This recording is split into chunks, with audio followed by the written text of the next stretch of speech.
वो जब म्याऊं म्याऊं म्याऊं म्याऊं भावना से अपने माँ को पुकारता है या पुकारती है, तो बिल्ली जहां पर भी हो अपने बच्चे की करुण आवाज सुन करके वहां पर दौड़ी चली जाती है। तो चाहे पड़ोसी के घर में हो, उसके पड़ोस के घर में हो, कहीं पर भी हो, जब बच्चों की आवाज आती है तो माँ स्वतः दौड़ी चली जाती है ना। भाई बोलो, हमारी माँ गायत्री, हमारी वंदनी माता जी, इतना बड़ा परिवार है, हर किसी को बंदर के बच्चे के जैसा चिपका के नहीं रह सकते। तो क्या करना है? करुण स्वर से, आत्म स्वर से, विनम्र स्वर से भाव करे, हे माँ गायत्री, हे पूज्य गुरुदेव, हे वंदनी माता जी, आप जहाँ कहीं भी हो, यद्यपि कुटिल कपटी कपूत परंतु बालक है। माँ मानवीय प्रवृत्ति है, जाने अनजाने में गलतियां सहज भाव में हो जाती है, लेकिन फिर भी बालक माँ तेरे हैं हम, ऐसा दिव्य भाव करते हुए गायत्री माँ मंत्र कमर सीधी आंखें बंद।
महावीर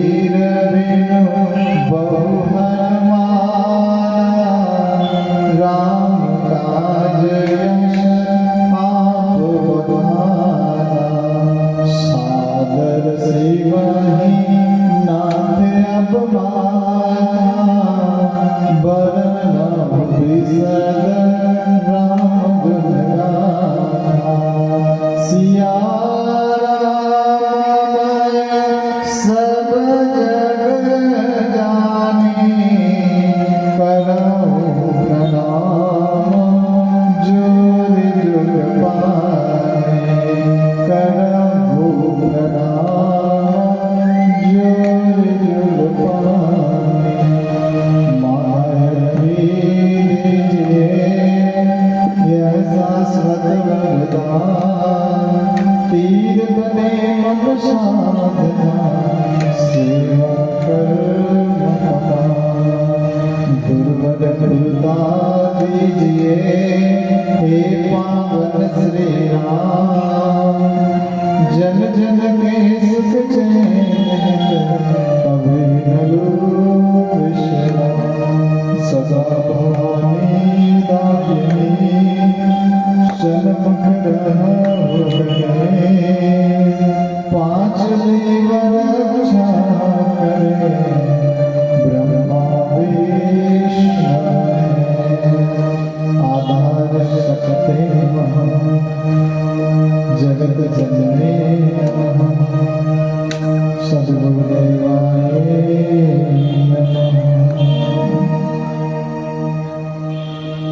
परम पूज्य गुरुदेव परम वंदनीय माता जी माँ गायत्री के सूक्ष्म संरक्षण में विराजमान देवतुल्य भाइयों शक्ति स्वरूपा माता बहनों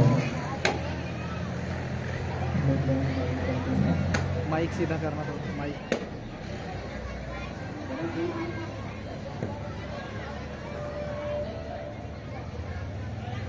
भाई बहनों अत्यंत ही माइक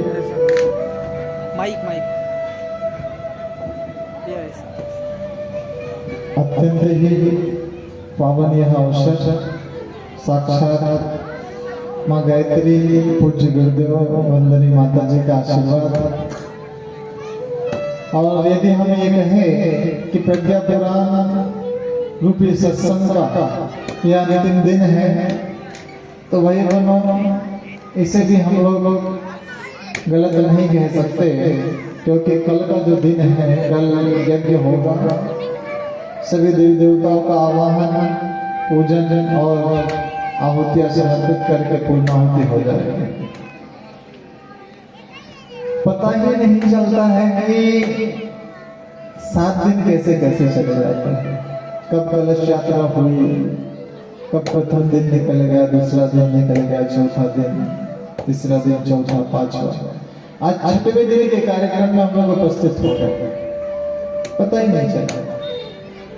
और सबसे बड़ी कृपा तो भाई बहनों ये है, यदि गुरुदेव माता जी और माँ गायत्री की कृपा नहीं होती, विचार कीजिए 28 दिसंबर का दिन भयंकर बारिश हो रही थी, जबलपुर से लेकर के सिहोरा तक ओले तक पड़ रहे थे। हमारी बात है यहाँ पर भाई लोगों से हम लग गया, बोले साहब हम तो बस गुरुदेव पर भरोसा करके कार्यक्रम पर स्थिर रखे हुए हैं, आप चिंता न करें, आपके आगुवानी के लिए सारा का सारा जितना भी नगर है पवित्र हो रहा है, आप तो बस साथ जाइए। भाई बहनों उनकी निष्ठा को प्रणाम करते हैं जिन्होंने इतनी भयंकर बारिश होने के बावजूद कार्यक्रम की व्यवस्था बनाई है। गुरुदेव माता जी की कृपा हुई कार्यक्रम व्यवस्थित चला आ रहा है, उनकी कृपा से पूर्ण भी होगा। आप जो यहाँ पर उपस्थित है भाई बहनों बड़े ही पुण्यवान लोग हैं, क्योंकि बड़े भाग पाए ही सत्संगा, बड़े भाग्य से सत्संग की प्राप्ति होती है। अब जब सत्संग की प्राप्ति हो ही गई है तो साहब बहुत सारे लोग तो सत्संग सुनते नहीं, जिस पर भगवान कृपा करता है सत्संग वही सुन पाता है। अब एक दिन क्या हुआ, नारद जी जब भगवान विष्णु के पास में पहुंचे, अच्छा मुझे ऐसा लग रहा है कि कुछ छूट गया है, इस वजह से आपकी आपस की बातचीत चल रही है ना।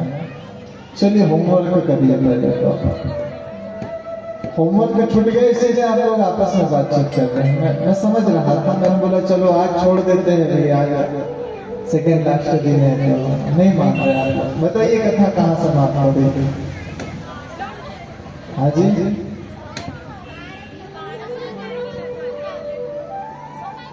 समय का महत्व बताया था। अच्छा, आप लोग बड़े समझदार, जिन्हें पता होता है उनको सामने बिठा देते हैं।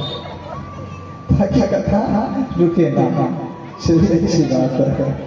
तो भाई बहनों, नारद जी ने कहा, बोले भगवान मैं सिहोरा भ्रमण करके आया। नारद जी कहे विष्णु जी को बताने लगे, मैं सिहोरा भ्रमण करके आया। बड़े ही निष्ठावान लोग हैं भगवान, बड़े ही भगवत भक्त हैं। लेकिन भगवान जब पूछा कल कथा में, तो हमने कहा कि कोई प्रसन्न है क्या, कोई ऐसा व्यक्ति है जिसको कोई कष्ट कठिनाई नहीं है? तो उन्होंने नहीं कहा, साहब सभी को कोई ना कोई परेशानी है, कोई कष्ट है, कोई कठिनाई है। तो बोले भगवान आपका इतना पूजन करते हैं, तो आप क्यों ना दर्शन देकर के आ जाए शिवहोरा वालों को।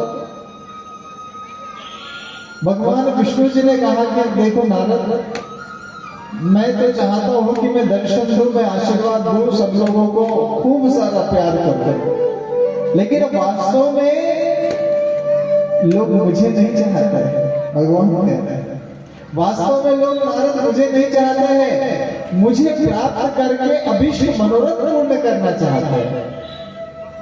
बोले कैसे भगवत? मैंने तो वास्तव में सच्चे भक्त देखे आपके। बोले कि देखना है तो फिर मेरे साथ में चलो।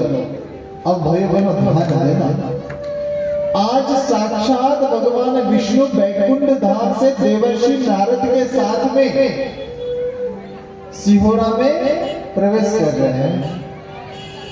सिहोरा से 5 किलोमीटर दूर एक बड़े से चट्टान पर भगवान विष्णु जी बैठ गए हैं। ध्यान देना,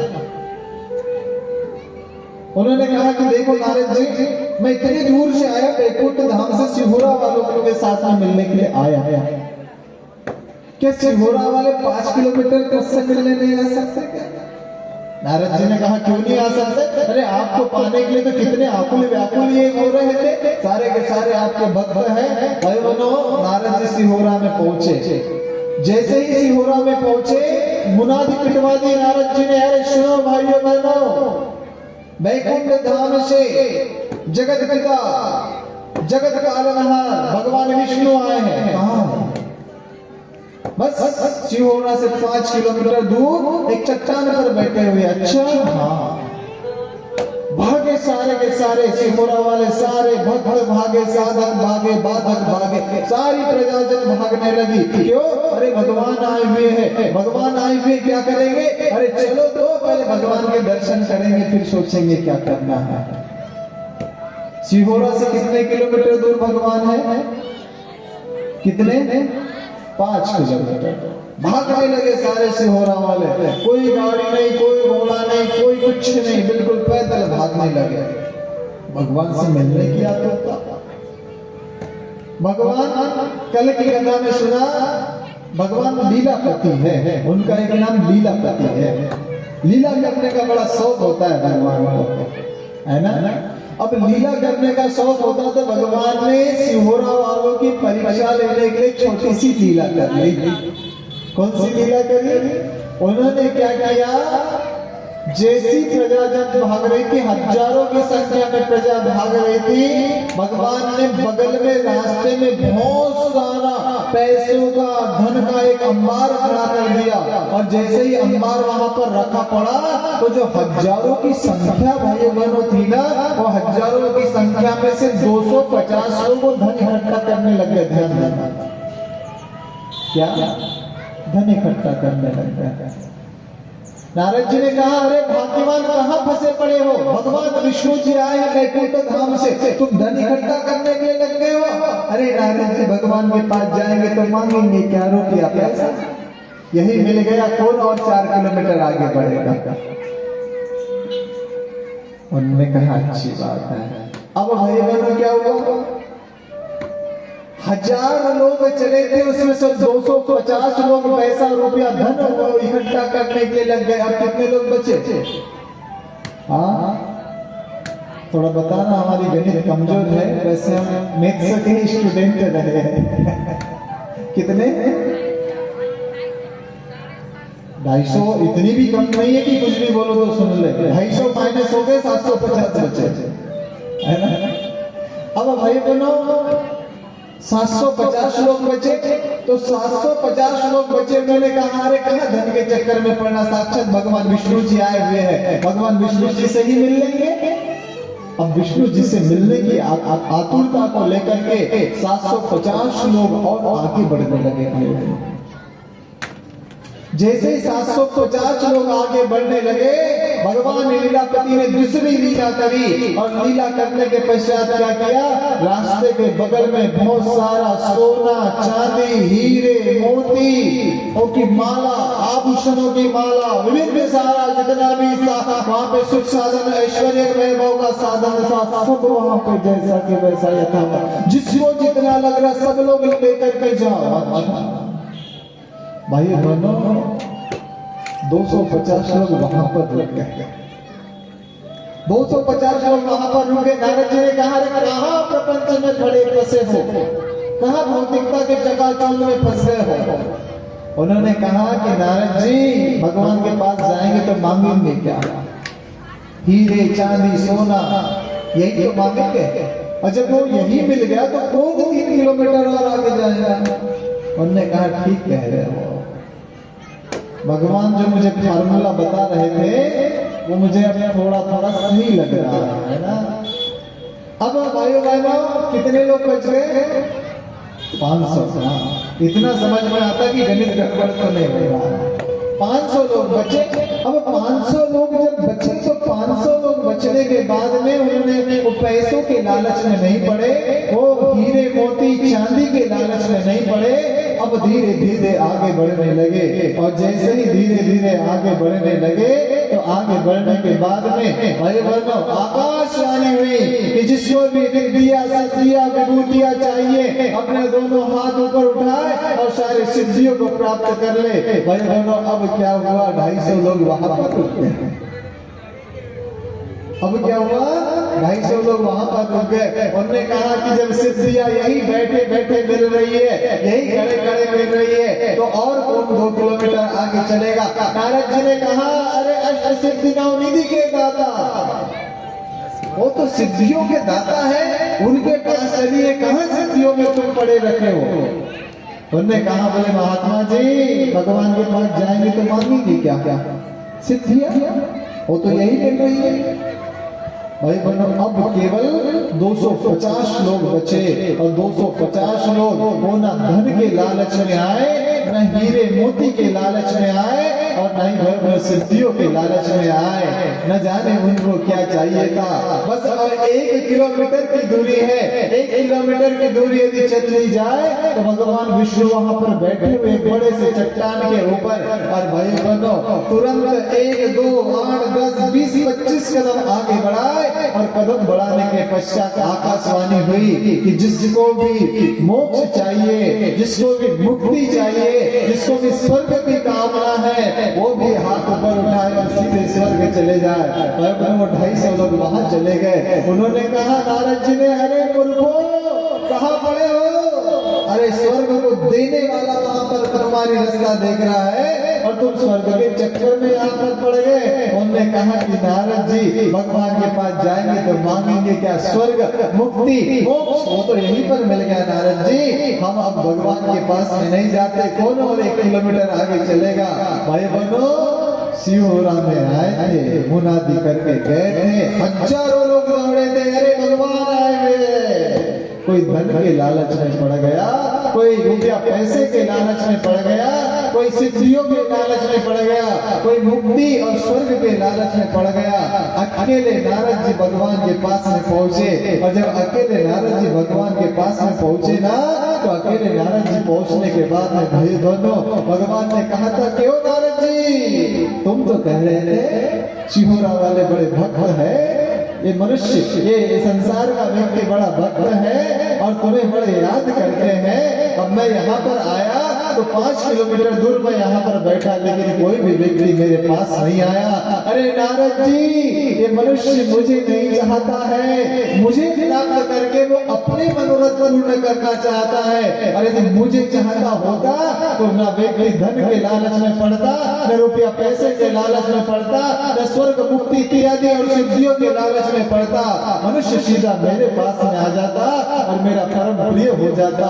भाई बहनों, भगवान को प्राप्त करना इतना आसान नहीं मेरे भाई बहनों। आप जो यहाँ पर जितने लोग आए हुए हुए साधारण व्यक्ति नहीं है।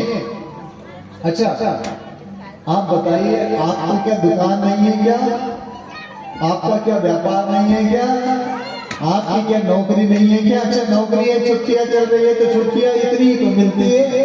हाँ, सारे को नजरअंदाज किया और भगवत चर्चा को सबसे पहले प्रथम स्थान पर रखा। तो निश्चित रूप से आप जो यहाँ पर आए हो ना मेरे भाई बहनों, आप लोग वास्तव में बड़े ही नारद स्तर की आत्मा हो, क्योंकि भगवान के पास में पहुंचे थे केवल अकेले नारद, और यहाँ पर आया हुआ व्यक्ति प्रत्येक नारद स्तर का व्यक्ति है। तो जब भगवान के पास में पहुंच जाए, रोज भगवान की पूजा पाठ करे, रोज भगवान की आराधना अर्चना करे, तो भगवान से मांगी क्या? सबसे बड़ा प्रश्न ये भी तो है, भगवान से क्या मांगना चाहिए? हाँ, क्या मांगना चाहिए?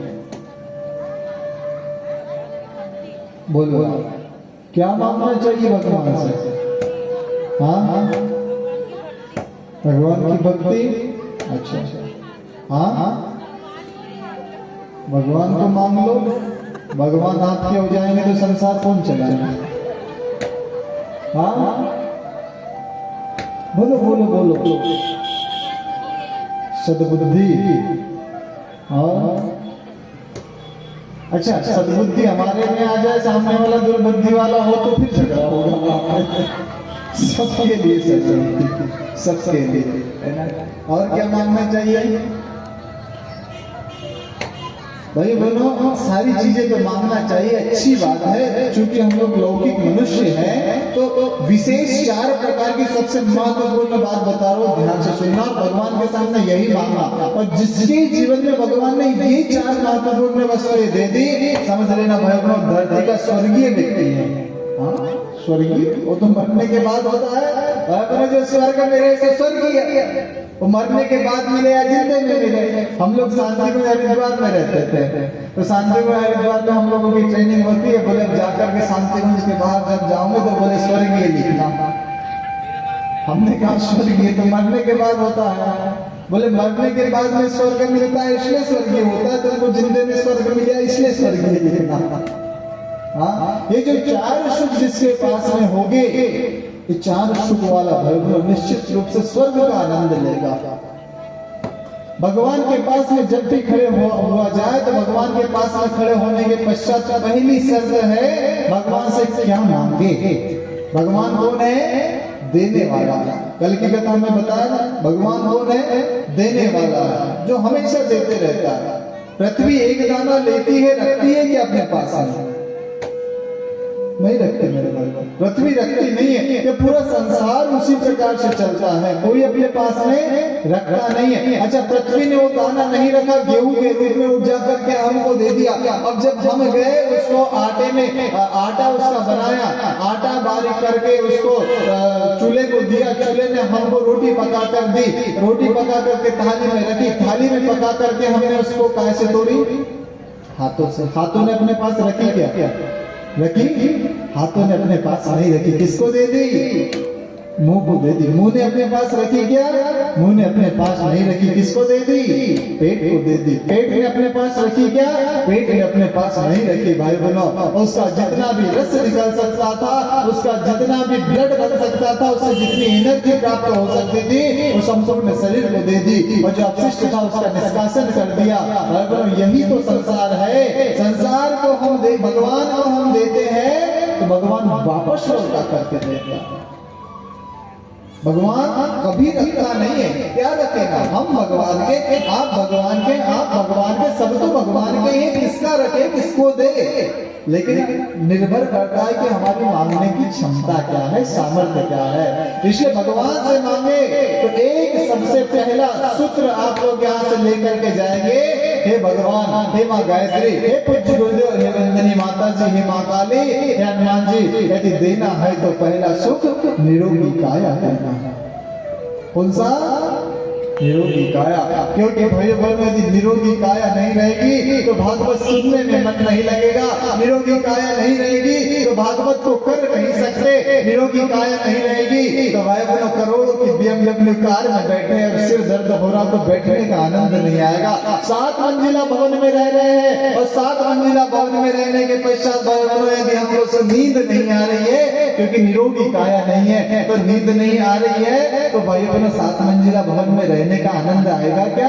रहने का आनंद नहीं आएगा। अरे उससे अच्छा तो वो मजदूर है मेरे भाई बहनों, जो 7 घंटे तक मेहनत करता है और मेहनत करने के पश्चात उस गरीब के घर पे तकिया है या नहीं पता नहीं, भाई बहनों अपने हाथ का तकिया बनाता है और चैन से सोता है और पुनः भाई बहनों उठता है और पुनः मेहनत करने के लिए चला जाता है। भाई बहनों, वास्तव में शरीर के रूप से तो धनवान वो व्यक्ति है। इसलिए परमात्मा से मांगे कि हे भगवान, देना है तो पहला सुख क्या देना? निरोगी काया। तो निरोगी काया भगवान से मांग ले। रोज सुबह 4 गुलाब जामुन, शाम को 4 गुलाब जामुन दबा के खा रहे हैं तो हो जाए निरोगी काया? नहीं, फिर काम नहीं बनेगा। भगवान के दिए निर्देश के अनुसार चलना पड़ेगा, पूज्य गुरुदेव के दिए निर्देश के अनुसार चलना पड़ेगा। और फिर जहाँ चुप रह रही है वहां पर गुरुदेव संभाल लेंगे। आपको कोई बहुत बड़ा रोग होने वाला था, चल सिर दर्द होकर के निपट गया। आपको कोई बहुत बड़ी बीमारी होने वाली थी, चलो पेट दर्द होकर के निकल गया। क्यों? क्योंकि भाइयों बहनों, ये जो रोग आते हैं ये हमारे प्रारब्धों के वजह से भी आते हैं, हमारे कर्मों के वजह से भी आते हैं। लेकिन पूज्य गुरुदेव के दिशा निर्देश के अनुसार यदि हमारा जीवन चलता है तो भाई बहनों, गुरुदेव कहते हैं बेटा तो एक कदम रख, मेरे सारे 100 कदम में आगे बढ़वा दूंगा। भाई बहनों, ऐसी प्रार्थना गुरुदेव से करे, ऐसी प्रार्थना भगवान से करे कि हे भगवान, यदि देना है तो पहला सुख क्या देना? निरोगी काया देना। निरोगी काया भगवान से मांगना, पहला सुख निरोगी काया। दूसरा सुख क्या मांगोगे? दूसरा सुख क्या? हाँ, दूसरा सुख क्या मांगोगे? अच्छा, पिछले साल भी बताया होगा, ये निश्चित रूप से 100% गारंटी के साथ में कहता, नहीं तो पिछले साल का YouTube के वीडियो उठा करके देख लेना, कहाँ होगा हमें नहीं पता। प्रत्येक कथा में कहते हैं, जरूरी बात है। हाँ जी, पुत्र आगे कहता है नहीं, अभी पुत्र को तो उठाई है।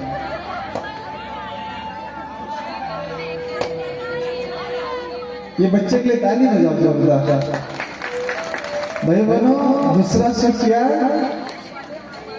घर में हो माया।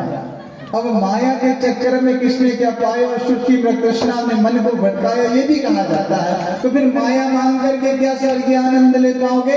हाँ, माया मांगना है, लेकिन कितनी माया मांगना है कि साई इतना दीजिए जाने कुटुंब समाए और मैं भी भूखा ना रहूं और साधु न भूखा। इतना मांगना है। कितना मांगना है? इतना मांगना है कि साई इतना दीजिए जाने कुटुंब समाए, मैं भी भूखा ना रहूं और साधु न भूखा। इतना मांगना भाई बोलो। यदि जरूरत से ज्यादा भगवान से मांग लिया तो भाई बोलो फिर धन संभला नहीं जाता है। क्यों? जरूरत से ज्यादा मांगा था एक राजा ने। कौन था राजा? एक महात्मा जी उनके घर पर आए। महात्मा जी उनके घर पर आए। महात्मा जी ने प्रसन्न होकर के पूछा, बोले क्या मांगना चाहते हो? बोले महात्मा जी ने प्रसन्न हो तो कृपा कर दीजिए। कौन सी कृपा करना है? बोले महात्मा जी, मैं जिस वस्तु को हाथ लगाऊं महात्मा जी वो सोने में बदल जाए, वो सोने की हो जाए। संत हृदय नवनीत समाना, संतों का हृदय मक्खन के जैसा होता है भाई बहनों। जो मांगो संत दे देता है, अवगढ़ दानी होता है संत। संत ने कहा तलाश तो ऐसा ही होगा। वरदान क्या मांगा? जिस वस्तु को हाथ लगाओ वो सोने में बदल जाए। अब भाइयों बहनों, राजा बैठा हुआ था कुर्सी पर, कुर्सी को हाथ लगाया, कुर्सी सोने में बदल गई। सामने टेबल रखा हुआ था, टेबल सोने में बदल गया। जिस वस्तु को राजा हाथ लगाता वो सोना बना लेता। एक दिन राजा को अभिमान आ गया, एक समय के लिए। कैसा अभिमान आ गया? राजा ने सोचा कि राजा रावण की तो केवल लंका सोने की थी, मेरे पास में वरदान है कि जिस वस्तु को हाथ लगाऊंगा वो सोने में बना दूंगा। अर्थात रावण से बड़ा धनवान कौन हो गया? मैं हो गया।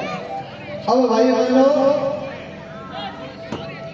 सोना बनाता रहा, धीरे धीरे बगीचे में गया, बगीचे में जाकर के वृक्ष को हाथ लगाया, वृक्ष को सोने का बना दिया। उस आम के फल को हाथ लगाया, आम का फल सोने में बदल गया। पूरा आम का बगीचा सोने में बदल गया। पूरा सोना बनाता रहा, खुश होते रहा। यह क्रम दिन भर चला और दिन भर चलने के पश्चात श्याम को, राजा को भूख लगी। अब भूख लगी तो भूख लगने के पश्चात महारानी से कहा, बोले देवी भोजन की व्यवस्था बनाई जाए। राजा व्यक्ति राजसिक भोजन, 56 प्रकार का सटरस युक्त भोजन बनाया गया। 56 प्रकार का भोजन बनाने के पश्चात क्या हुआ भाई बहनों?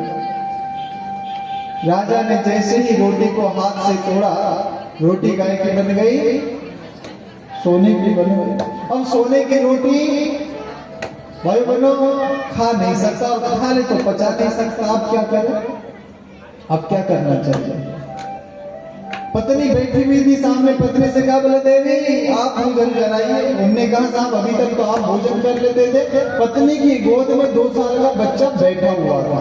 2 साल का बच्चा पत्नी ने लिया और राजा के गोद में बिठाला।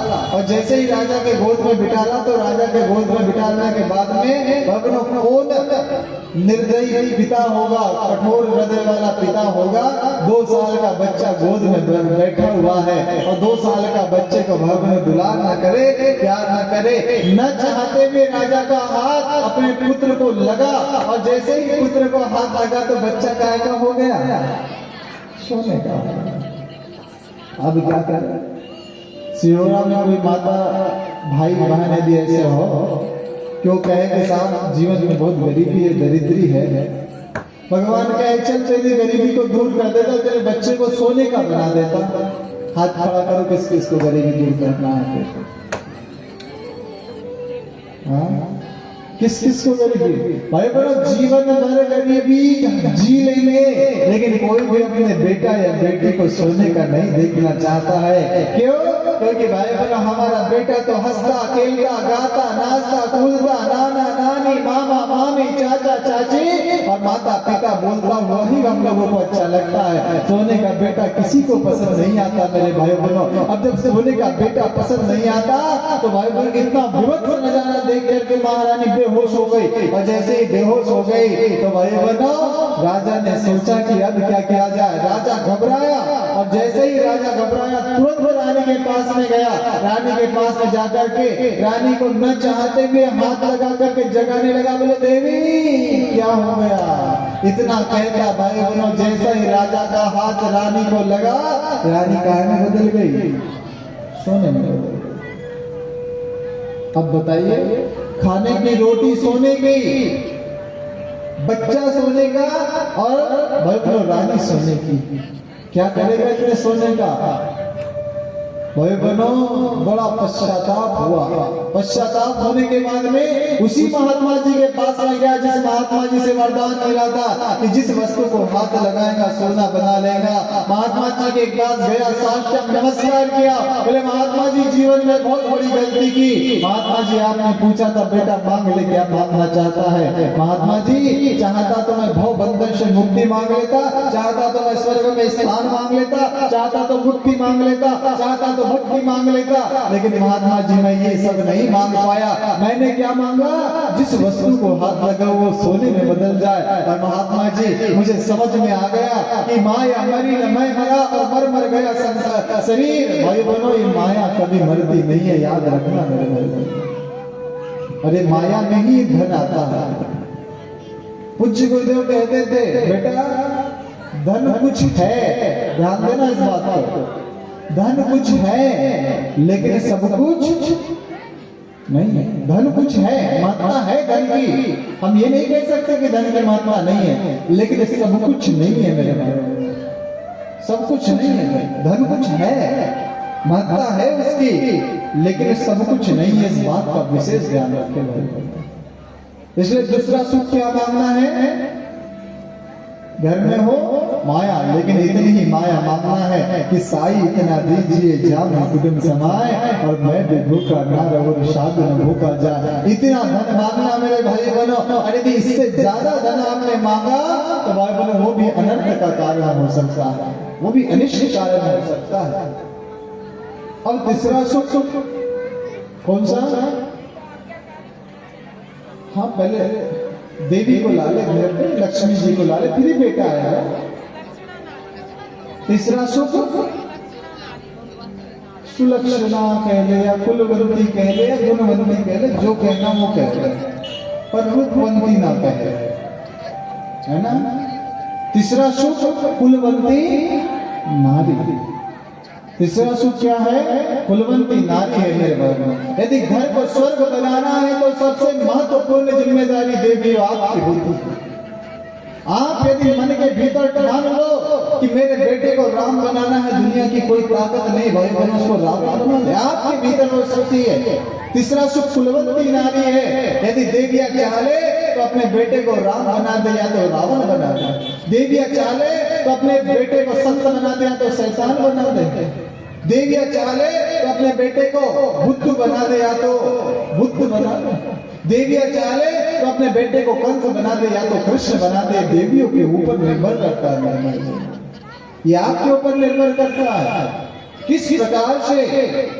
जब बेटा अपने पेट में विकसित पल्लवित पुष्पित होता है, उस समय अपने बेटे को किस प्रकार से दिव्य संस्कारों की आवश्यकता है भाई बहनों, क्योंकि हम जो खाते हैं वो बेटे को मिलता है, जो पीते हैं वो बेटे को मिलता है। तो जो देखते हैं, जो विचारते हैं, जो चिंतन करते हैं, जो चरित्र में लाते हैं, वही संस्कार की छाप आपके बेटे के ऊपर पड़ती है मेरे भाई बहनों। इसलिए कोई नहीं चाहता कि मेरा बेटा रावण बने, फिर भी बन जाता है, क्योंकि प्रारंभ में हमसे गलती हो गई। कब? जब भाई बहनों मटका कच्चा था। जब कुम्हार के पास में मटका रहता है ना, कच्चा मटका जो रूप आकार आकृति बनावट सजावट दे दो कच्चे मटके की हो सकती है, वही मटका जब मजबूत हो जाता है तो मजबूत होने के बाद में वो मटका फूटेगा, सुधरेगा नहीं मेरे भाई बहनों। फिर हम जैसे लोगों के पास में आते हैं, महाराज जी हमारी बेटा बात नहीं मानता, हम कहते क्षमा करें बहन जी, अब तो काफी दूर हो गया, दिल्ली अब दूर रह गई, अब तो जैसी परिस्थिति है उसके साथ में तालमेल मिलाना पड़ेगा। क्यों? क्योंकि आपके घर का मटका मजबूत हो गया, अब केवल फूटेगा। इसलिए निवेदन करना चाहिए, असली संतान, असली संपत्ति वो आपकी संतान है मेरे भाई, असली संपत्ति है। एक बात ईमानदारी से बताइएगा मुझे, जिस मकान नौकरी को या पैसे को या धन को या रुपया को या खेत को या शौहरत दौलत को हमारे दादाजी हमारा अपना बताते थे, उन्होंने बताया था 50 एकड़ सारी भूमि हमारी है, अपने साथ ले जा सके क्या? ले जा सके? अपने साथ ले जा नहीं सके। उसके बाद में पिताजी आए, पिताजी ने कहा ये 50 एकड़ खेती हमारी है, 7 मंजिला भवन हमारा है, ये 4 फोर व्हीलर हमारी है, 10 गाड़ियां हमारी है, 10 दुकानें हमारी है। पिताजी भी चले गए, अपने साथ ले जा सके क्या? उसके बाद हमारा नंबर आया, हम भी उसे ढरने में लगे रहे, इतना मकान हमारा, इतनी दुकान हमारी, इतना पैसा हमारा, इतना खेती हमारा, इतना संपत्ति हमारी। जब दादाजी नहीं ले जा सके, जब पिताजी नहीं ले जा सके, तो हम लोग ले जा सकते हैं क्या? भाई बहनों, सब कुछ यहाँ जैसा कि वैसा यथावत रह जाता है। जिस भूमि के टुकड़े में पांडव और कौरव का युद्ध हुआ था, हजारों माता बहनों का सुहाग उजड़ा था, हजारों माता बहनों का भाई बहनों सिंदूर उजड़ा था, कईयों की गोद वीरान हुई थी। भाई बहनों, आज भी जाकर के देखिए वो हरियाणा का वो क्षेत्र कुरुक्षेत्र यथावत जैसा कि वैसा वो भूमि का टुकड़ा पड़ा है। पांडव भी चले गए, कौरव भी चले गए, जमीन कहीं जाती नहीं मेरे भाई बहनों। मनुष्य आता है, पुनरपि जन्म पुनरपि मरणम पुनरपि जन्मी जठरे सैनम क्रम में निर्वाण करके अपनी लीला का पटा आक्षेप करके मनुष्य चला जाता है।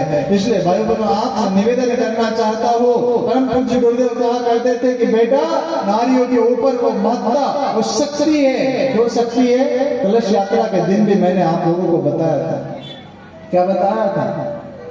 कलश यात्रा के दिन बताया कि देवियों, आपके भीतर वो शक्ति है। 33 कोटि देवी देवताओं का आवाज जिस कलश भगवान में होता है, उस कलश को धारण करने की सामर्थ्य और किसी में नहीं होती है, वो आपके भीतर है। क्यों?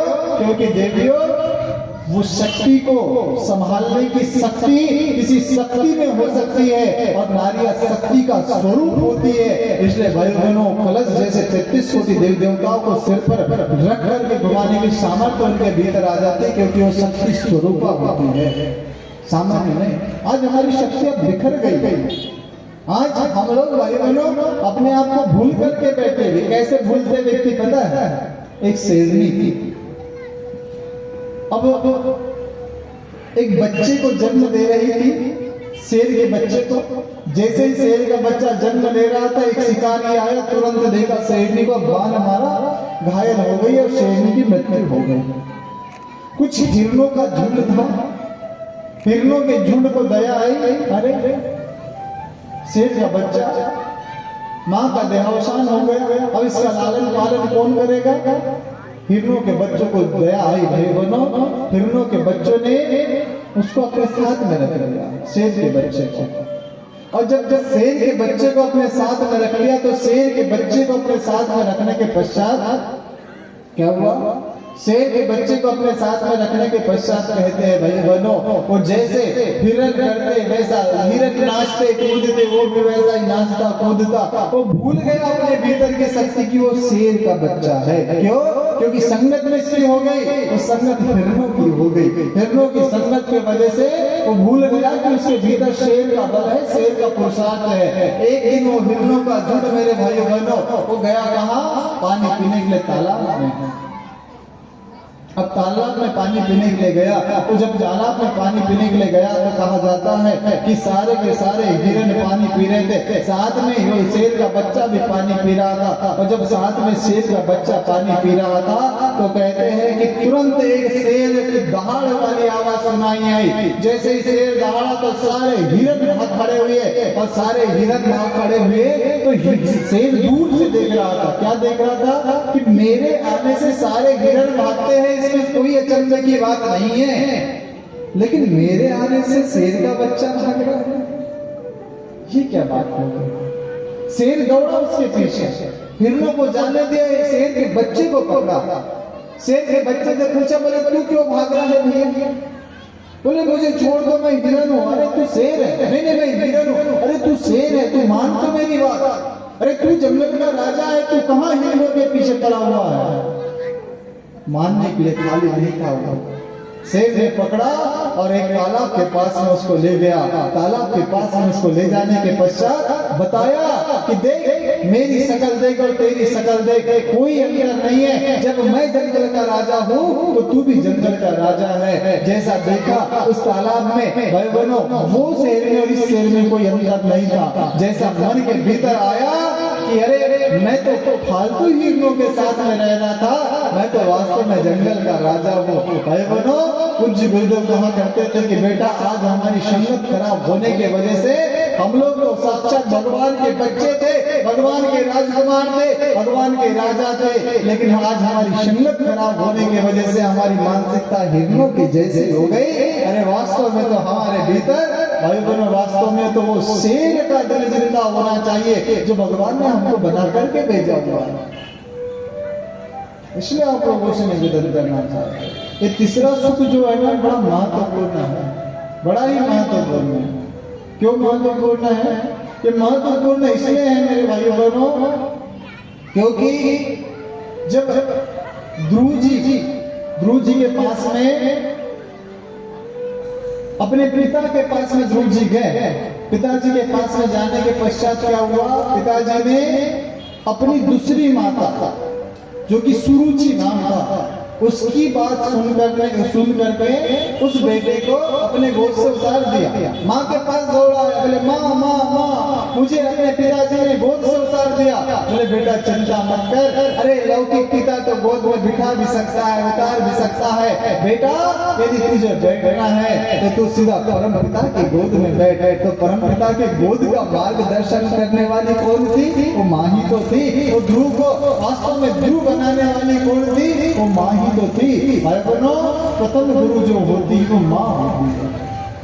प्रथम गुरु किसी भी बच्चे की वो माँ होती है। इसलिए जब विवाह संस्कार होता है तो विवाह संस्कार में भाई बहनों हाथ पीले करने का क्रम होता है। क्यों पीले करने का क्रम होता है? क्योंकि पीला जो कलर होता है परिपक्वता का कलर होता है। कुछ गुरुदेव ने जो हमको पीली ड्रेस पहनाई है तो इसीलिए पहनाई कि बेटा तुम सामान्य मनुष्य की तरह बच्चों के जैसा काम मत करना, तुमने बच्चों के जैसे रसगुल्ले या इत्यादि मत मांगना। क्यों? क्योंकि बेटा तुम्हारे भीतर वो परिपक्वता आनी चाहिए, तुम्हारे भीतर मैच्योरिटी आनी चाहिए। बच्चों के जैसे हरकत बेटा तुमने मत करना। इसीलिए तो भाई बहनों जो नई बहू होती है उसका विवाह होने पर उसके पीले हाथ किए जाते हैं। क्यों? क्योंकि पीला कलर परिपक्वता का कलर होता है। सूर्य का कलर पीला है, वो परिपक्व है। हमारे भीतर भाई बहनों मैच्योरिटी आनी चाहिए, हमारे भीतर वो शक्ति आनी चाहिए, हमारे भीतर वो सामर्थ्य आनी चाहिए। इसलिए तो कहा है देविया देश की जाग जाए अगर स्वर्ग भू पर उतरता चला जाए। आज आवश्यकता है देवियों को जागने की, क्योंकि आप अपने बच्चे को मुख जिह्वा से कितनी भी शिक्षा दे देना मेरे भाई बहनों, मुख जिह्वा की शिक्षा बच्चा लेने वाला नहीं है। क्यों नहीं लेने वाला है? एक ट्रेन में एक माता जी यात्रा कर रही थी। जब यात्रा कर रही थी तो एक महात्मा जी उसके पास में गए। उन्होंने कहा बोले माता जी एक बात बताइए, तुम्हारा 6 साल का बच्चा सुंदर सुंदर साहित्य का अध्ययन कर रहा है। अरे मैंने तो सुन रखा माता जी आजकल के बच्चे किसी की बात सुनते नहीं है। माता जी ने क्या कहा पता है? बोले पंडित जी बहुत अच्छी बात कह रहे हो, बच्चे किसी की बात सुनते नहीं है, बच्चे किसी की बात मानते नहीं है। बोले पंडित जी बच्चे वो करते हैं जो माता पिता को अपने आंखों से करते हुए देखते हैं। यदि मैं सत साहित्य का अध्ययन कर रही हूँ तो मेरे बेटे को या बच्चे को बताने की आवश्यकता नहीं है कि बेटा सत साहित्य का अध्ययन करना है या मोबाइल चलाना है। यदि मैं मोबाइल चलाती या मैं मोबाइल चलाता तो मेरे बेटे को बताने की आवश्यकता नहीं है, क्योंकि बच्चे किसी की बात सुनते नहीं मेरे भाइयों बहनों। बच्चे वो करते हैं जो माता पिता को अपने आंखों से करते हुए देखते हैं। और पूज्य गुरुदेव कहा करते थे कि बेटा इस धरती पर प्रथम गुरु माँ होती है। किसी भी बच्चे का निर्माण करने के लिए, किसी भी बच्चे को मानव से महामानव बनाने के लिए वो माँ का सबसे ज्यादा श्रेय और योगदान होता है मेरे भाई। कौशल्या जी ने जब भगवान राम को जन्म दिया तो सामान्य जन्म नहीं था मेरे भाइयों बहनों। न जाने कितना समय भगवान विष्णु जी की भक्ति में, उपासना, साधना, आराधना में बीता था। हम लोग चिंतन करें, विचार करें। इसलिए यदि वास्तव में हम लोगों ने यदि अपना जीवन बदल दिया तो निश्चित रूप से भाई बहनों हमारा घर का वातावरण स्वर्ग सा बनता हुआ चला जाएगा और जीवन जीने का आनंद आता हुआ चला जाएगा। इसलिए कहा है नारिया देश की जाग जाए अगर स्वर्ग भू पर उतरता चला जाएगा। देविया देश की जाग जाए अगर, देविया देश की जाग जाए अगर, युग स्वयं ही बदलता चला जाएगा, युग स्वयं ही बदलता चला जाएगा। शक्तियाँ जागरण गीत गाए अगर, शक्तियाँ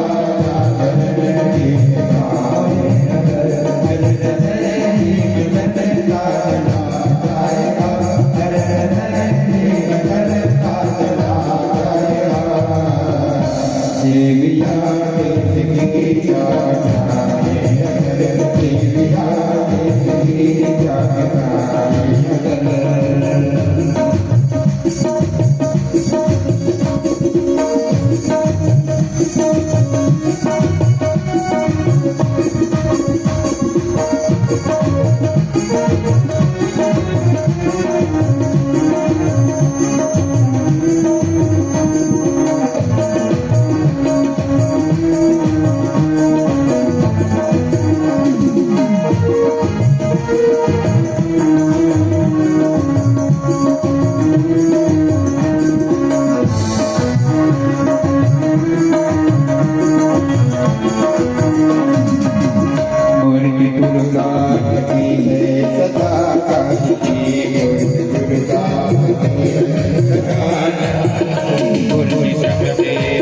राज्य अधिकारी राज्य अधिकारी कन्या साथी साथ भाई कन्या साथी साथ भाई पति की अमीरी बदले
God